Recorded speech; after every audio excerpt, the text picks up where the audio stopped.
আমাদের একটা প্রতিবেশী দেশ আছে, আমরা আমাদের দেশ নিয়ে যত ভাবি তারা তার চেয়ে বেশি ভাবে।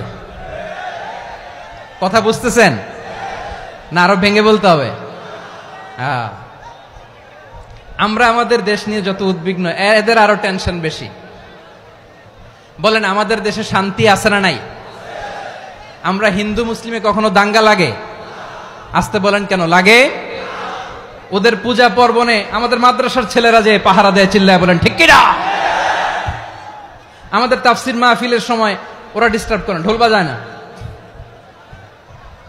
ওদের পূজা পর্বণের সময় আমাদের তাফসির মাহফিলের ডেট হলে আমরা চেঞ্জ করে দেই। সুবহানাল্লাহ, কি সাম্প্রদায়িক সম্প্রীতির রোল মডেল। আর ওই বাংলাদেশের ব্যাপারে তারা অনেক ডিসইনফরমেশন ছড়াচ্ছিল। ভারতের অনেকগুলো গণমাধ্যম, আমি জেনারেলাইজ করব না, আমাদের প্রতিবেশী দেশের সব গণমাধ্যমকে আমি দোষ দিতে চাই না, অনেকগুলো গণমাধ্যম তারা ডিসইনফরমেশন শেয়ার করেছে। ডিসইনফরমেশন আর মিস ইনফরমেশনের পার্থক্য আছে। মিস ইনফরমেশন না জেনে ভুল বুঝে একটা মিথ্যা বা ভুল তথ্য ছড়িয়ে দেয়া, এটার ক্ষমা আছে, এটার কি আছে? আর ডিসইনফরমেশন মানে ইচ্ছা করে, প্ল্যান করে, ম্যাপ করে, ছক এঁকে মিথ্যা, গুজব, রটনা সোশ্যাল মিডিয়ায় ছড়ানো, এটার ক্ষমা আছে? আওয়াজ করে বলেন, ক্ষমা আছে? ভারতের কিছু গণমাধ্যম তাই করেছে।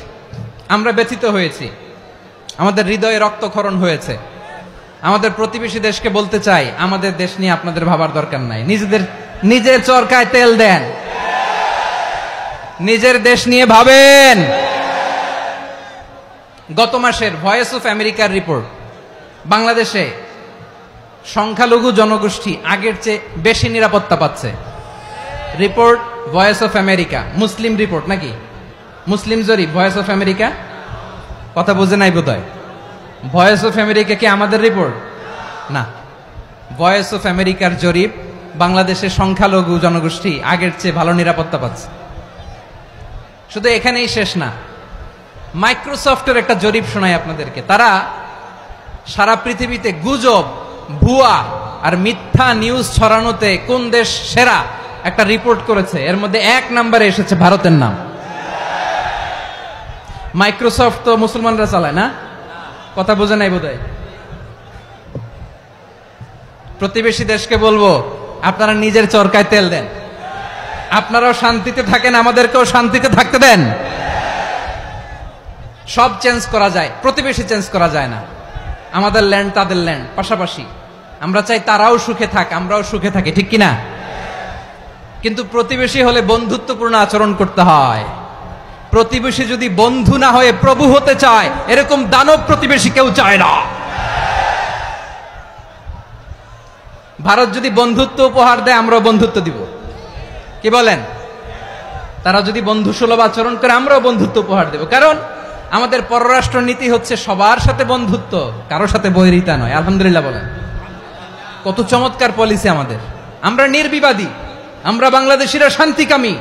We are proud of that. এজন্য আমরা গর্ববোধ করি। আমাদের পররাষ্ট্র নীতি সবার সাথে বন্ধুত্ব, কারোর সাথে শত্রুতা নয়। তাই প্রতিবেশী দেশকে বলবো, আমার ভাইয়েরা, আপনারাও আমাদের ভাই, বন্ধুত্ব দিলে বন্ধুত্ব পাবেন। বন্ধুত্ব ইজ ওয়েলকাম, দাদাগিরি নয়। বন্ধুত্ব ওয়েলকাম, দাদাগিরি নয়। Loud and clear. ভারত যদি বন্ধুত্ব দেখায়, বন্ধুত্ব পাবে। কিন্তু ভারত যদি বাংলাদেশে আধিপত্যবাদ বিস্তার করতে চায়, বাংলাদেশের 18 কোটি জনগণ সেটা রুখে দেবে। ভারত যদি গৌর গোবিন্দের ভূমিকায় নামতে চায়, দেশের 18 কোটি মুসলমান শাহজালালের ভূমিকায় নামবে।